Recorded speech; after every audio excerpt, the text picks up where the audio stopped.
आप कभी दिल्ली में आएंगे तो मैं आपको एक कप चाय भी नहीं पिला सकता, मैं ओपनली कह रहा हूं। इसलिए मुझे तकलीफ इस बात की है कि इस युद्ध में जो कुछ जीत करके हम आगे भी लाते हैं, लोगों की उदासीनता, लोगों का सोना, कभी कभी ये मायूस करता है हमको कि हम इस लड़ाई के लिए भी आपसे कुछ नहीं मांगते हैं, न किसी पे एहसान करते हैं। लेकिन इस संचार क्रांति के दौर में आपके पास तमाम चीजों के लिए समय है, लेकिन आपके और भारत राष्ट्र के लिए इतना बड़ा फैसला कराने में हमारी जान निकल गई है, लेकिन आपको उस फैसले के बारे में तक नहीं पता। और उस फैसले, ऐसा फैसला सुप्रीम कोर्ट ने पिछले 20 साल में नहीं दिया, वो दे दिया फैसला। अब हम उस फैसले को जाने भी और जन जन तक पहुंचाएं। हम पे थोड़ा रहम कीजिए, हम पे थोड़ा तरस खाइए भाई।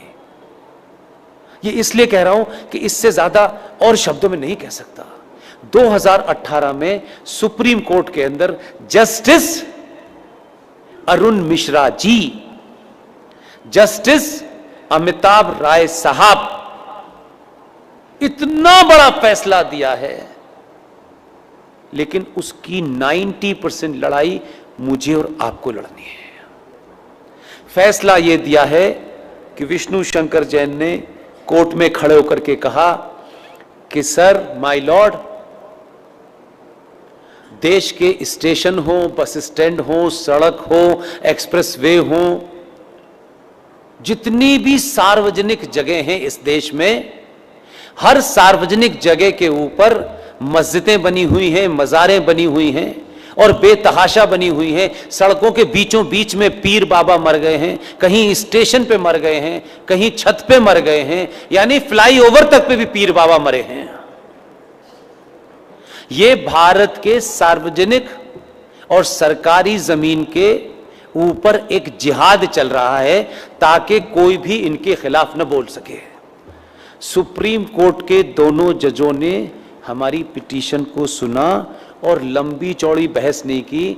हमारे सामर्थ्य के और हमारी जितनी ताकत थी, आप सोचिए कि हम किन किन चीज़ों से घिरे हुए हैं, उसके बावजूद भी यहाँ मज़ार है, वहाँ मज़ार है, इसका डॉक्यूमेंटेशन करने में हमने जितनी ताकत लग सकती थी लगाई। लेकिन हमारे पास ना इतना पैसा है कि हम देश में घूम घूम के यही काम करें। सुप्रीम कोर्ट ने एक फैसला दिया और फैसला क्या कहा है, उन्होंने रास्ता नहीं छोड़ा, इसमें अब कोई नया एंगल नहीं हो सकता। 2018 में माननीय जज साहब जस्टिस अरुण मिश्रा जी, माननीय सुप्रीम कोर्ट के जज साहब अमिताभ राय साहब ने ये कहा है कि राज्य सरकारें पूरे देश में अपने अपने स्टेट में जहां भी सरकारी जमीन पर इल्लीगल स्ट्रक्चर बने हैं, उन्हें तत्काल प्रभाव से डिमोलिश करें और इसकी रिपोर्ट हाई कोर्ट में जमा करें। यह ऑर्डर सनातनियों को नहीं पता, यह भी कोई जिहादी आपको बताने आएगा। आपको अपने फायदे की भी चीज पता नहीं है, शत्रु का भी पता नहीं है भाई, तो कैसे समझाएं? घर घर जाके समझाने की हमारे पास ताकत नहीं है।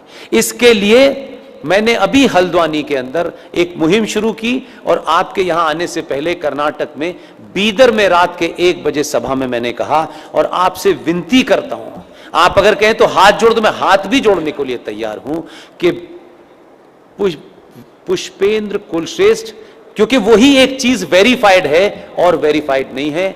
आप अपने शहर में जाएं, पिकनिक पे जाएं, आपको इतनी सेल्फी लेने की आदत है, अच्छी बात है।